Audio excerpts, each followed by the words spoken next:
దాకా వచ్చి ఏదైతే నమ్మబలికే విధంగా ఆ రోజు వాగ్దానం ఇచ్చారో దాన్ని నమ్మి ఆ రోజు ఉన్న బీఆర్ఎస్ ప్రభుత్వాన్ని ఖచ్చితంగా ఓడించాలనే ఒక సంకల్పంతో ఇవాళ నా పక్కన నిలబడ్డ పిల్లలందరూ ఆ రోజు మాకు వ్యతిరేకంగా ప్రచారం చేసి మమ్మల్ని ఆ రోజు ఓడించేదానికి శతవిధాల ప్రయత్నం చేసిన పిల్లలు ఇవాళ ఇక్కడ నిలబడి ఉన్నారు.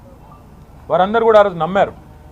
రాహుల్ గాంధీ చెప్పిన మాటని, యూత్ డిక్లరేషన్లో ఇచ్చిన మాటని, 2 లక్షల ఉద్యోగాలు అంటూ మొదటి సంవత్సరంలోనే ఇచ్చేస్తామంటూ చెప్పిన మాటని నమ్మి కాంగ్రెస్ పార్టీ గెలిస్తే మా తలరాతలు మారుతాయి, మా బతుకులు మారుతాయి, మాకు ఉద్యోగాలు వస్తాయి అని చెప్పి వాళ్ళ అమ్మా నాన్నలకి, వాళ్ళ కుటుంబ సభ్యులకి, వాళ్ళ బంధుమిత్రులకి అందరినీ కూడా ఒప్పించి మెప్పించి అప్పటిదాకా బీఆర్ఎస్కి అనుకూలంగా ఉన్న వాతావరణాన్ని కూడా మరి కాంగ్రెస్కి అనుకూలంగా మలిచేదానిలో శతవిధాల ప్రయత్నం చేసి కాంగ్రెస్ పార్టీని గెలిపించిన పిల్లలు వీళ్ళు, గెలిపించిన నిరుద్యోగ యువత వీరు.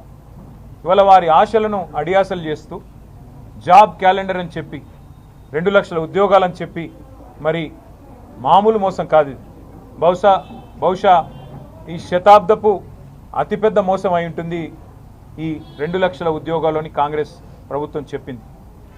గ్రూప్ 1 ఉద్యోగాలు కేసీఆర్ గారి ప్రభుత్వం ఆ రోజు 500 ఉద్యోగాలతో ఒక నోటిఫికేషన్ ఇస్తే కాంగ్రెస్ ప్రభుత్వం వచ్చిన తర్వాత ఆ నోటిఫికేషన్ రద్దు చేసి దానికి మరొక 63 పోస్టులు జోడించి 563 పోస్టులతో ఆనాడు ఫ్రెష్ రిక్రూట్మెంట్ అని చెప్పి ఎగ్జామ్ పెట్టినారు.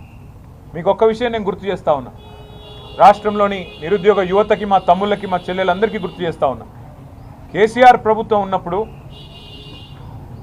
పిఎస్సి పరీక్ష లీక్ అయింది అనే సమాచారం మాకు రాగానే, సమాచారం మాకు మీడియా ద్వారా రాలేదు, ఎవరో పిల్లల ద్వారా రాలేదు, నిఘా వ్యవస్థ ద్వారా వచ్చింది.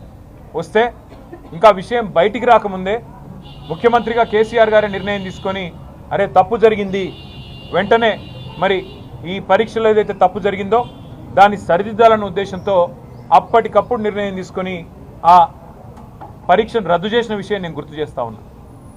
కానీ ఈ ప్రభుత్వం 500 ఉన్న పోస్టులను ఒక 63 మాత్రమే పెంచి ఆ 563 పోస్టులకు ఒక పరీక్ష పెట్టి ఆ పరీక్షలో అవకతవకలు జరిగినాయి, మీరు సరైన జీవో ఇవ్వలేదు, గత ప్రభుత్వం కేసీఆర్ ప్రభుత్వం ఇచ్చిన జీవో 55లో ఎస్సీ ఎస్టీ బీసీ మైనారిటీలకి దానివల్ల న్యాయం జరిగింది, మీరు జీవో నెంబర్ 29 ద్వారా అన్యాయం చేస్తున్నారు, దయచేసి సవరించండి అంటే సవరించలేదు, పెడచెవిన పెట్టినారు.